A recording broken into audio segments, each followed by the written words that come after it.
మిత్రులారా, వార్తా కథనాలపై విశ్లేషణ కార్యక్రమం టీసీటీవీ మార్నింగ్ న్యూస్ కు స్వాగతం. నేను మీ జల్లి సత్య. ముందుగా రాష్ట్రంలో జరుగుతున్న రాజకీయ పరిణామాలను కనుక పరిశీలించినట్లయితే నిన్నటి రోజున పార్లమెంట్ సాక్షిగా మరి ఇక్కడ కాంగ్రెస్ ఆడుతున్నటువంటి అబద్దాలకు మరి ఇక్కడ అబద్దాలన్నీ కూడా బట్టబయలైనాయి. నిన్నటి రోజున పార్లమెంటు అంటే కేంద్ర ప్రభుత్వం ఏం చెప్పింది, మరి ఇక్కడ గత ప్రభుత్వం 10 ఏళ్ల కాలంలో చేసిన అప్పులు కేవలం 2,80,000 కోట్ల రూపాయలు మాత్రమే అప్పులు చేసింది. అంతకంటే ఎక్కువ మరి ఆస్తులను కూడబెట్టింది అని చెప్పి కుండ బద్దలు కొట్టడంతో ఇప్పటి వరకు కాంగ్రెస్ బీజేపీలు మరి ఇక్కడ గత ప్రభుత్వం మీద 6 లక్షల కోట్లు 7 లక్షల కోట్లు 8 లక్షల కోట్లు అని చెప్పి పదే ఆడిన అబద్దాలన్నిటి కూడా అక్కడ స్పష్టత లభించింది. మరి ఇక్కడ ఉమ్మడి ఆంధ్రప్రదేశ్ నుంచి విడిపడ్డ సమయంలో మరి చేసిన ఏదైతే మనకు వారసత్వంగా వచ్చిన 70,000 కోట్లతోటి 3.5 లక్షల అప్పు మాత్రమే గత ప్రభుత్వ హయాంలో చేసిందని చెప్పి ఒకవైపు చెప్తే, ఇప్పటికే కాంగ్రెస్ ప్రభుత్వం మరి ఇక్కడ 2,20,000 కోట్లను అప్పు చేసింది. రోజుకు మరి సగటున 353 కోట్ల రూపాయలు మరి అప్పులు చేస్తూనే ఉన్నది రాష్ట్ర ప్రభుత్వం. కొత్త ప్రాజెక్టు కట్టలేదు, కొత్త నిర్మాణం చేపట్టలేదు, ఇచ్చిన 6 గ్యారెంటీలు అమలు చేయలేదు, 420 హామీల్లో ఏ హామీని నిలబెట్టుకోలేదు. కానీ 2,20,000 కోట్ల మేర అప్పులు చేసింది. రాష్ట్ర ఆర్థిక ఆదాయము దిగజారిపోతా ఉన్నది. ఆస్తులను కూడబెట్టుడు మాట దేవుడరుగు ఉన్న ఆస్తులను అమ్మేస్తున్న పరిస్థితి ఈ రోజు నెలకొన్నది. మరి ఈ విధంగా ఇప్పటి వరకు బీఆర్ఎస్ మీద చేసిన అబద్దాలన్నింటి కూడా మరి ఇక్కడ కేంద్ర ప్రభుత్వం పార్లమెంట్ సాక్షిగా మరి ఇక్కడ ఏదైతే స్పష్టతనివ్వడంతో ఇప్పుడు కాంగ్రెస్ నోట్లో బీజేపీ నోట్లో పచ్చిమిరపకాయ పడ్డట్టుగా ఉన్నది. వార్తా కథనాలను పరిశీలించినట్లయితే ముందుగా నమస్తే తెలంగాణలో బీఆర్ఎస్ 10 ఏళ్లలో చేసిన అప్పు 2,20,000 కోట్లే. ఉమ్మడి రాష్ట్రం రుణాల మాట కలిపిన 3.5 లక్షల కోట్లు దాటలేదు. కుండ బద్దలు కొట్టిన కేంద్రం, కాంగ్రెస్ విష ప్రచారం పటాపంచలు. రుణంగా తెచ్చిన ప్రతి పైసాను రాష్ట్ర సంపదగా మలిచిన కేసీఆర్. సచివాలయం మొదలు కలెక్టరేట్, దవాఖానాల వరకు నిర్మాణం, కాళేశ్వరం లాంటి భారీ ప్రాజెక్టులతో తెలంగాణ ఆర్థిక పరిపుష్టి. అప్పుల్ని దాటి 4,16,000 కోట్లకు పెరిగిన తెలంగాణ ఆస్తులు. పార్లమెంట్ వేదికగా తెలంగాణ ఆస్తులపై తేల్చి చెప్పిన ఆర్థిక శాఖ 8 లక్షల కోట్లంటూ ఇప్పటికీ కాంగ్రెస్ బీజేపీ తప్పుడు ప్రచారం. 10 ఏళ్ల ప్రగతి, ఆర్థిక వృద్ధి కళ్ళ ముందున్న అవే కట్టుకథలు. మరి ఇక్కడ చూసుకున్నట్టయితే 2,80,000 కోట్లు మాత్రమే బీఆర్ఎస్ 10 సంవత్సరాల మరి ఇక్కడ కాలంలో చేసిన అప్పు గురించి ఇది చెప్తా ఉంటే, వీళ్ళు ఇప్పటి వరకు 7 లక్షల కోట్లు 8 లక్షల కోట్లు అని చెప్పి పదే మరి ఇక్కడ అబద్దాలు ఆడుతూ ప్రజల నోట్లలో మరి ఇక్కడ ప్రజల మెదడులో విషం నాటే ప్రయత్నం చేసిన కాంగ్రెస్ ప్రభుత్వం మరి రేవంత్ రెడ్డి ఇప్పుడు ఏం సమాధానం చెప్తారో చూడాలి. మరి గతంలో చూసుకున్నట్టయితే ఏదైతే 70,000 కోట్లు మనకు సమైక్య రాష్ట్రం నుంచి తెలంగాణకు వచ్చిందో అప్పు, మరి కేసీఆర్ హయాంలో చేసింది 2,80,000 మొత్తం కలిపినా కూడా 3.5 లక్షల కోట్లు దాటలేదు. మరి ఈ విధంగా వాళ్ళు పదే ఏ విధంగా అబద్దాలు ఆడినో దీనికి ఒక మరి ఇక్కడ ఏదైతే దానికి సంబంధించిన సమాధానం దొరికింది.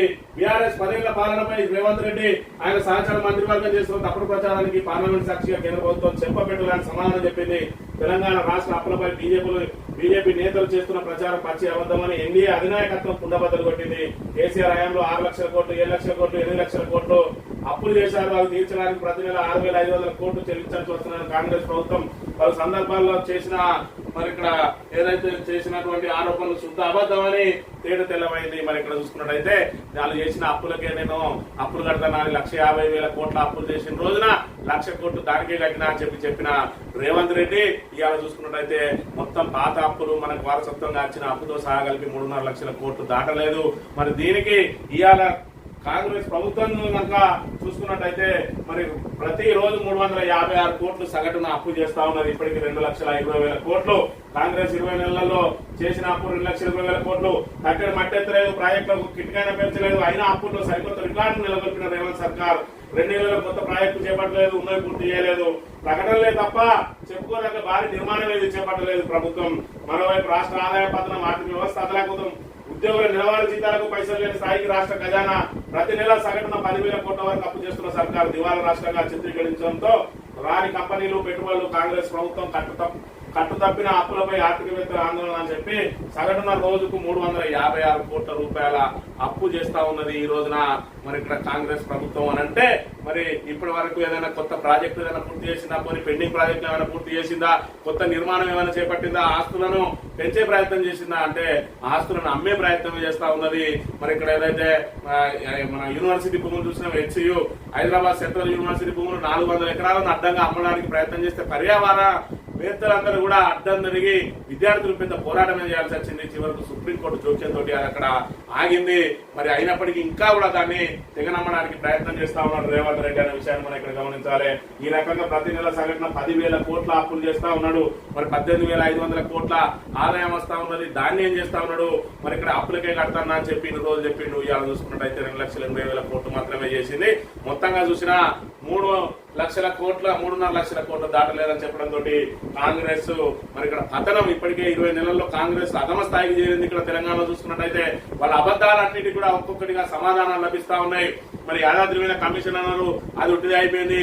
ఫోన్ ట్యాపింగ్ వ్యవహారం పెద్ద ఎత్తున దుమారం లేపిండు, అది గాలికి కొట్టుకుపోయింది. ఇలా చూసుకుంటే ఫార్ములా ఈ రేస్ మీద కేసు పెట్టి కేటీఆర్ ను దోషిగా నిలబెట్టే ప్రయత్నం చేసిండు. చివరికి ప్రభుత్వం అవాస్ పాలైంది. ఇలా కాళేశ్వరాన్ని ముందటేసుకున్నారు. కాళేశ్వరం పీసీ ఘోష్ నివేదిక మీద చిన్న పిల్లగాడు కూడా మరి ఇదే పద్ధతి కాంగ్రెస్ నాయకుడా లేదంటే మరి ఇక్కడ జస్టిసా మరి మాజీ జస్టిసా ఇదేం నివేదిక కాంగ్రెస్ వాళ్ళు ఇచ్చినట్టుగా సంతకాలు పెట్టినా చెప్పడంతో దానిలో కూడా అబాస్ పాలైన పరిస్థితి. అయినా కూడా ఇంకా బురద తల్లి ప్రయత్నం చేయడానికి అసెంబ్లీలో చర్చకు పెడతా అంటా ఉన్నది. అసెంబ్లీలో కాదు ఎక్కడ చర్చ పెట్టినా ప్రజలే మరి ఇక్కడ ప్రజాక్షేత్రంలోకి వెళ్లిపోయింది. కాళేశ్వరాన్ని కావాలని చెప్పి మీరు ఎండబెడతా ఉన్నారని మరి ఇన్ని అబద్దాల నడుమ ఒక్కొక్కటిగా పోతా ఉంటే మీరు ఇచ్చిన 6 గ్యారెంటీలు మాత్రం ఇప్పటి వరకు అమలు చేయలేక చెతికిల పడ్డది. మరోవైపు చూసుకుంటే బట్టి విక్రమార్క లాంటి వాళ్ళు ఆల్రెడీ అన్ని గ్యారెంటీలు అమలు చేస్తాను, ఒక పెన్షన్ తప్ప అంటాడు. మరి ఇక్కడ ఏది కౌలు రైతులకు ఇస్తారా, మరి రైతు కూలీలకు ఇస్తారా అంటే అదొక్కటి తప్ప అంటాడు. మరి ఇక్కడ ఇంటర్నేషనల్ స్కూల్ పెట్టిరా, విద్యా భరోసా కార్డు ఇచ్చిరా అంటే అదొక్కటి తప్ప అంటాడు. మరి మహాలక్ష్మిలో మహిళలకు 2,500 ఇస్తారా అంటే అదొక్కటి తప్ప అంటాడు. ఈ రకంగా ఏది అడిగితే అది తప్ప అన్ని చేసినాం అంటారు. ఇది చేసింది ఏంటంటే కేవలం ఉచిత బస్సులే అమలు చేసి ఇవాళ ఆర్టీసీని దివాళా తీసే పరిస్థితికి తీసుకొచ్చిన అంశాన్ని మనం ఇక్కడ ప్రధానంగా చూడవచ్చు. ఈ అప్పులపై అబద్ధానికి చెప్పబెట్టు, అప్పులపై రేవంత్ చేస్తున్నంత పచ్చి అబద్ధం పార్లమెంట్ లో కేంద్ర ప్రకటనతో తెరతెలమైంది. మేము అప్పులతో తెలంగాణలో ఆస్తులు సృష్టిస్తే తెలంగాణ రేవంత్ సర్కార్ రాష్ట్రాన్ని దివాళా తీస్తున్నది. కాంగ్రెస్ అసమర్థ పాలనతో ఆర్థిక సంక్షోభం 20 నెలల్లో 2.2 లక్షల కోట్ల అప్పు తెచ్చి ఏం చేశారో చెప్పాలి. బీఆర్ఎస్ వర్కింగ్ ప్రెసిడెంట్ కేటీఆర్ ఉమ్మడి రాష్ట్రం నుంచి వారసత్వంగా వచ్చిన అప్పు కలుపుకొని బీఆర్ఎస్ పాలన ముగిసే నాటికి రాష్ట్ర అప్పు కేవలం 3.5 లక్షల కోట్లే. ఈ నిజానికి కేంద్ర ప్రభుత్వమే పార్లమెంట్ వేదిక ఒప్పుకున్న బీఆర్ఎస్ ప్రభుత్వం రాష్ట్రాన్ని అప్పుల ఊబిలోకి నెట్టిందని ఆరోపించిన రేవంత్ ఇప్పుడు ఏమంటారు? అస్పష్టమైన విధానంతో రాష్ట్రాన్ని అప్పుల పాలు చేస్తున్న అసమర్థ కాంగ్రెస్ మరి అని చెప్పి నిన్న రోజున తీవ్ర స్థాయిలో విరుచుకుపడ్డారు కేటీఆర్ గారు. మరి ఇక్కడ చూసుకున్నట్టయితే ఇప్పుడు ఏం సమాధానం చెప్తావో చెప్పు. ఇది అధికారికంగా కేంద్ర ప్రభుత్వం తేల్చి చెప్పిన లెక్క. ఇంకా కూడా ప్రజలను మభ్యపెట్టాలని చూస్తే ప్రజలు ఇప్పటికే నీ అబద్ధాలతోటి, నీ అసత్యాలతోటి, నీ ఆరోపణలతోటి, నీ బజార్ భాషతోటి, నీ చిల్లర భాషతోటి ఇప్పటికే ఎందుకురా నాయన ఈ కాంగ్రెస్ ప్రభుత్వాన్ని ఎన్నుకున్నామని చెప్పి నెత్తి నోరు కొట్టుకుంటా ఉన్నారు. 3 ఏళ్ళు ఎప్పుడు గడుస్తుందా? ఈ ప్రభుత్వం ఎప్పుడు దిగిపోతుందా? మేము ఎప్పుడెప్పుడు మళ్ళీ బీఆర్ఎస్ ప్రభుత్వాన్ని తెచ్చుకుందామా అని రాష్ట్ర ప్రజలందరూ కూడా ఎదురు చూస్తున్న వేళ ఇవాళ స్థానిక సంస్థల ఎన్నికలు పోవాలంటే కూడా మరి ప్రభుత్వం జంకుతున్న పరిస్థితి ఇలా కనబడతా ఉన్నది. ఆఖరికి బీసీలను కూడా నిండా ముంచిండు. 42% రిజర్వేషన్ మరి అమలు చేయలేక మరి చెక్కిల పడ్డది. ఇక్కడ చూసుకున్నట్టయితే బీసీలకు 42% కోటాపై ఏం చేద్దామట? ఏం చేయలేం. రిజర్వేషన్ పై ఇంతకు మించి ముందుకెళ్ళాం. బీఎస్సీ సమావేశం పెట్టి నిర్ణయానికి వద్దాం. సిగాచికి నేను వెళ్ళాక ఆమె ఎందుకు వెళ్ళింది? రాష్ట్రంలో సమాంతర పాలన నడిపిస్తున్నా. ఈ అర్ధాంతర పాదయాత్ర పరమార్థం ఏంటి? PCC chief CM Revanth Reddy చర్చలు, సుదీర్ఘ చర్చలని 42% మీద మనం ఏం చేయలేము. మరి ఎట్లా పోయి జనాలలో మరి బీసీలను మనం మోసం చేసిన విషయం బీసీలందరికీ తెలిసిపోయింది. ఇవాళ మళ్ళీ దాని నుంచి ఏ విధంగా బయటపడాలి, ఏ విధమైన జిమ్మిక్కులు చేయాలి, మనం ఏదైతే పార్లమెంట్ దగ్గరికి వెళ్ళి ఏదైతే మరి ఢిల్లీ జంతర్ మంతర్ దగ్గర ధర్నాల డ్రామా ఆడినామో దాన్ని మనం ప్రచారం చేసుకుని మనం చాలా ప్రయత్నాలు చేసినాము. అక్కడ బీజేపీ ఒప్పుకోలేదని చెప్పి ఏదో మరి ఇక్కడ బీసీలను కప్పిపుచ్చి వాళ్ళను మరోసారి మోసం చేసి ఎన్నికల నుంచి ఏ విధంగా బయటపడాలని చెప్పి చూస్తా ఉన్నట్టు. దానికి తోడు మళ్ళీ ఇప్పుడు రాష్ట్ర వ్యవహారాల ఇన్ఛార్జ్ ఎవరైతే ఉన్నారో మీనాక్షి నటరాజన్ నేను సిగాచి దగ్గరికి వెళ్ళొచ్చినాక ఆమె ఎందుకు వెళ్ళింది? అసలు ఆమెకేం పని? కాంగ్రెస్ వ్యవహారాలు చూసుకోవాలి కానీ ప్రభుత్వ పాలనలో ఎందుకు జోక్యం చేసుకుంటా ఉన్నది? ఆమె పాదయాత్ర ఎందుకు చేస్తా ఉన్నదని చెప్పి మరి ఇక్కడ అడుగుతున్న పరిస్థితి. మరోవైపు చూసుకున్నట్టయితే ఏకంగా రేవంత్ రెడ్డి పాదయాత్ర చేద్దాం. ఎందుకంటే ఆమె పాదయాత్ర చేస్తే మన పరువు పోతాయి కాబట్టి మనమే పాదయాత్ర చేస్తే ఆ క్రెడిట్ అంతా మనకే వస్తుంది. ఆమెది మరి పక్కకు పోతాయి కాబట్టి ఇప్పుడు దాన్ని ఏ విధంగానైతే తక్కువ చేసి చూపించాలంటే ఖచ్చితంగా మనమే రంగంలో దిగాలని పాదయాత్రలో ఆయన కూడా పాల్గొనడానికి ప్రయత్నం చేస్తున్న పరిస్థితి మనం చూడవచ్చు. యూరియా కొరత చూసుకున్నట్టయితే ప్రభుత్వం యూరియా సరఫరా చేయట్లేదని చెప్పి సరైన మరి మండే రోజున ఏదైతే సోమవారం బీనవంత ప్రధాన రహదారి మీద రైతులు ఈ విధంగా నిరసన వ్యక్తం చేశారు. ఇప్పటికీ రైతులు మరి పొలాల్లో పనులు చేసుకోవాలన్నా లేదంటే మరి ఇక్కడ పిఎస్సిఎస్ షాపుల దగ్గర మరి పడిగాపులు గాయాలన్నా తెలియని పరిస్థితి. పొద్దున పోతే రాత్రి వరకు కూడా యూరియా లభించక లైన్లు కట్టి చెప్పులు పెట్టి మరి పాస్ పుస్తకాలు లైన్లలో పెట్టి వేచి చూస్తున్న పరిస్థితి. ఉమ్మడి ఆంధ్రప్రదేశ్ లో ఏ విధమైన పరిస్థితులు మళ్ళీ ఆ పరిస్థితులను తీసుకొని వచ్చింది ఇలా కాంగ్రెస్ ప్రభుత్వం అనే విషయాన్ని మనం ఇక్కడ ప్రధానంగా గమనించాలి. ఇక తెలంగాణలో బాగా పొరుగునిగాట పక్క రాష్ట్రం నిఘా ఏజెన్సీ గుప్పిట్లో హైదరాబాద్ మరి ఇక్కడ ఇంటెలిజెన్స్ విభాగం అనేది ప్రభుత్వానికి మరి ఇక్కడ కీలకంగా పనిచేస్తుంది.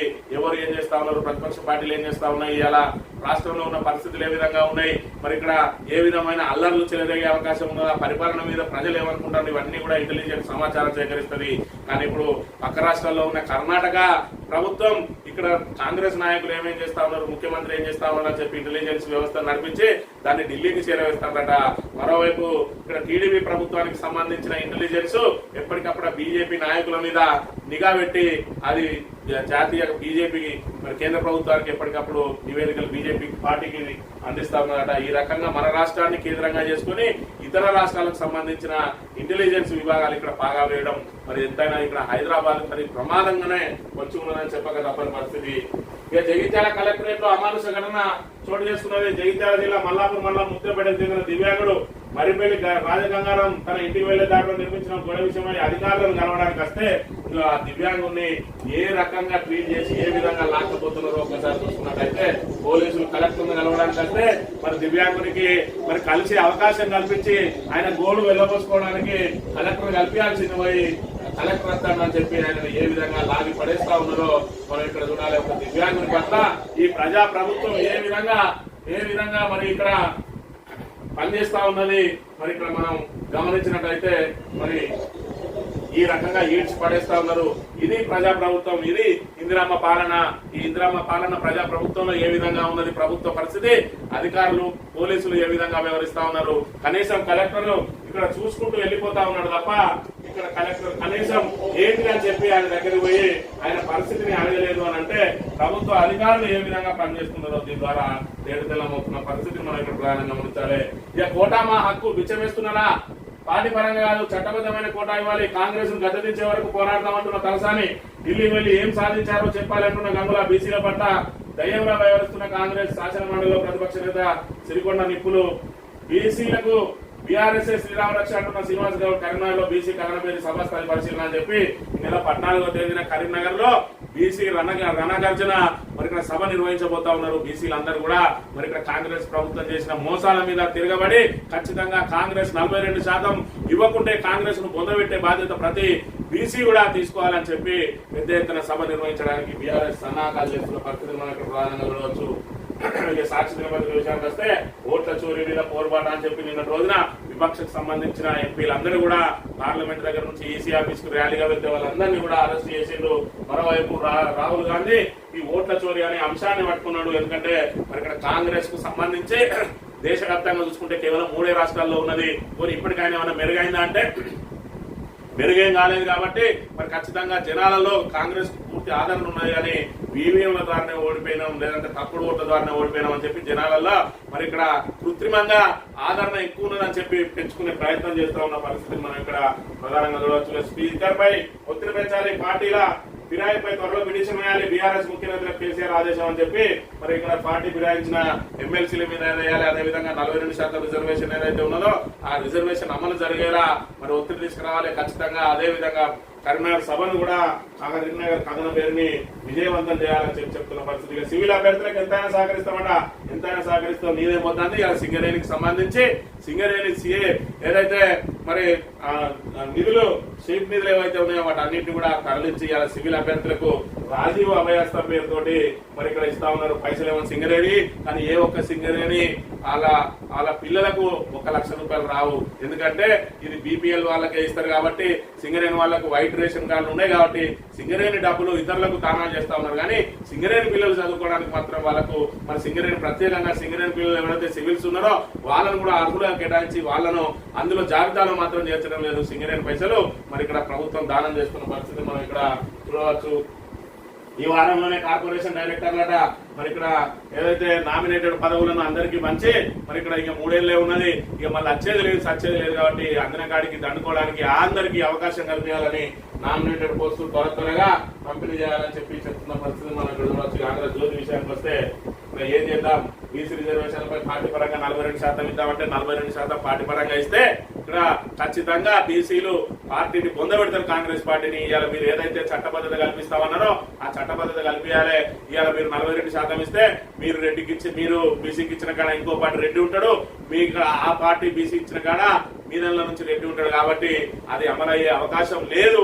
కాబట్టి ఖచ్చితంగా 42% చట్టబద్ధత తేవాల్సిందే. దానికోసం కాంగ్రెస్ ఏం చేసైనా మరి ఇక్కడ వేరే వాళ్ళు వరకు చెప్పినట్టు రేవంత్ రెడ్డి ఆమరణ నిరాహార దీక్ష చేసైనా సరే ఖచ్చితంగా మరి ఇక్కడ 42% అమలు చేసి తీరాల్సిందే. ఇజ్రాయెల్ దాడుల్లో 5 జర్నలిస్టు మృతి. గాజాలో ఆసుపత్రి ఆవరణలో మీడియా టెంట్ పై దాడులట. మరి ఇక్కడ ఇజ్రాయెల్ అయితే విచక్షణ రహితంగా వాళ్ళ మీద బాంబుల దాడి చేస్తూనే ఉన్న అంశాన్ని మనం ఇక్కడ ప్రధానంగా గమనించవచ్చు. కేసీఆర్ కన్నా జగదీష్ రెడ్డి ఎక్కువ సంపాదించారట. కేసీఆర్ ఫామ్ హౌస్ దగ్గర ఎకరా 50 లక్షలు, జగదీష్ రెడ్డి ఫామ్ హౌస్ దగ్గర 40 కోట్లు. ఓఆర్ఆర్ పక్కన షాబాద్ లో జగదీష్ 80 ఎకరాల క్షేత్రం. ఎస్ఎల్బీసీ కూడడానికి కేసీఆర్ శుద్ధ పూజలు. వీళ్ళకు మైండ్ దొబ్బిందా అంటే మరి వీళ్ళకు పరిపాలన చేతగాక అసమర్థతతోటి మరి ఇక్కడ పాలన వైఫల్యంతో ఏం చేయాలనో తోచక ఇవాళ ఎస్ఎల్బీసీని వద్దు అని చెప్పి నిపుణులు చెప్తా ఉన్నా కూడా మేము తవ్వి చూస్తామని చెప్పి మరి అందులో రక్షణ చర్యలు చేపట్టకుండానే పోయి తవ్వి అలా టీవీఎం యంత్రం 8 మందిని సజీవ దానం చేసినటువంటి ఈ అసమర్థ నాయకులు మళ్ళీ కేసీఆర్ మీద ఇసంటి ఏదైతే శుద్ర పూజలు చేస్తే కూలిందట. కొంచెమన్నా సిగ్గు శరం ఉండాలి. మనం మంత్రులం, మరి ఇక్కడ ప్రజలు మన చూస్తే ఈసడించుకుంటారు ఇలాంటి భాష మాట్లాడితేనే సిగ్గు ఎగ్గు లేకుండా నోటికి వచ్చింది మాట్లాడుతూ ఉన్నారు. మొత్తానికైతే వీళ్ళందరూ కలిసి కాంగ్రెస్ ను మరి ఇక్కడ భూస్థాపితం చేయడానికే వీళ్ళు ఇలా అధికారంలో ఉన్నారా అని మరి ఇక్కడ సగటు కాంగ్రెస్ కార్యకర్తలు వాపోతున్న పరిస్థితిని మనం ఇక్కడ చూడవచ్చు. ఈనాడు దినపత్రిక విషయానికి వస్తే ఓట్ల చోరీపై పోరాట. అధికారిక స్థానికం 4-5 రోజుల కీలక నిర్ణయం. 16-15 PSC సమావేశం. బీసీ రిజర్వేషన్ల ఎన్నికల నిర్వహణపై అందులో అభిప్రాయ సేకరణ. సీఎం రేవంత్ రెడ్డి, పిసిసి అధ్యక్షుడు మహేష్ కుమార్ గౌడ్. మరి ఇక్కడ చూసుకున్నట్టయితే మరి 42% అమలు అయ్యే అవకాశం లేదు. పార్టీ పరంగా పోదామా, మరి లేదంటే కోర్టును మరికొంత గడువు కోరదామా, మరి ఇక్కడ బీసీల పరిస్థితి ఉన్నదని ఇప్పటికే ఇంటెలిజెన్స్ నుంచి మరి నివేదిక తెప్పించుకుంటా ఉన్నారు. ఈ 4 రోజులు కూడా దాన్ని ఎంక్వైరీ చేస్తా ఉన్నారు. మరి ఇంటెలిజెన్స్ ఏం చెప్తుందని ఎదురు చూస్తా ఉన్నారు. ఖచ్చితంగా బీసీలు పొందబెట్టడానికి సిద్ధమవుతా ఉన్నారు. దాంతో పాటు ఏదైతే కరీంనగర్ కథనబేరి సభ 14వ తేదీన జరగబోతా ఉన్నదో దాని ద్వారా బీసీల సమరశంకం పూరిస్తా ఉన్నారు. కాంగ్రెస్ 42% ఇవ్వకపోతే కాంగ్రెస్ ను భూస్థాపితం చేయడానికి బీసీలు సిద్ధమైతా ఉన్నారు. ప్రజలందరూ కూడా మరి ఏదైతే రైతులను ఏ విధంగా ఇబ్బంది పెడతా ఉన్నారు యూరియా కొరతతోటి, అదే విధంగా రైతు భరోసా కేవలం ఓట్లను దృష్టిలో పెట్టుకుని ఏ విధంగా ఇస్తా ఉన్నారు, 2 పర్యాలు ఏ విధంగా ఎగ్గొట్టిండ్రు, 15,000 12,000 ఏ విధంగా ఉద్దేశించిండ్రు, రుణమాఫీ చూసుకున్నట్టే రుణమాఫీ ఏ విధంగా చాప చుట్టేసిండ్రు. అదే విధంగా మరి ఇక్కడ ఏదైతే నాణ్యమైన విద్యుత్ ఇవ్వడం లేదు, లో వోల్టేజ్ తోటి మోటార్లు కాలిపోతున్న పరిస్థితి, వీటన్నింటినీ దృష్టిలో పెట్టుకుని ఆటో డ్రైవర్లు 12,000 ఇస్తాను వాళ్ళని మోసం చేసిండ్రు, రైతు కూలీలు 12,000 ఇస్తాను వాళ్ళని మోసం చేసిండ్రు, ఇందిరమ్మ ఇళ్ల పేరుతోటి డ్రామాలు ఆడతాను. ఇప్పటి వరకు ఏ విలేజ్ లో కూడా పైలట్ గ్రామాలను తప్ప ఏ విలేజ్ లో కూడా ఇందిరమ్మ ఇళ్ళ వాళ్ళకి ప్రారంభమే కాలేదు. ఇక మొత్తం ఇప్పటి వరకు భూభారతి అని పెద్ద గప్పాలు కొట్టి ఆ భూభారతిలో ఇప్పటి వరకు ఏ సమస్య కూడా పరిష్కారం దొరకలేదు. ఇన్ని వైఫల్యాల మధ్య ఇంకా కాంగ్రెస్ మాకు ఓట్లు పడతాయని చెప్పి ఏ విధంగా మరి ముందుకు వస్తుందో ఒకసారి చూడాలి. ఖచ్చితంగా ఓట్లు ఎప్పుడొచ్చినా కూడా కాంగ్రెస్ ను భూస్థాపితం చేయడానికి ప్రతి వ్యక్తి నడుంగట్టాలని కూడదు. ఇది ఈ రోజు morning news. Thank you very much.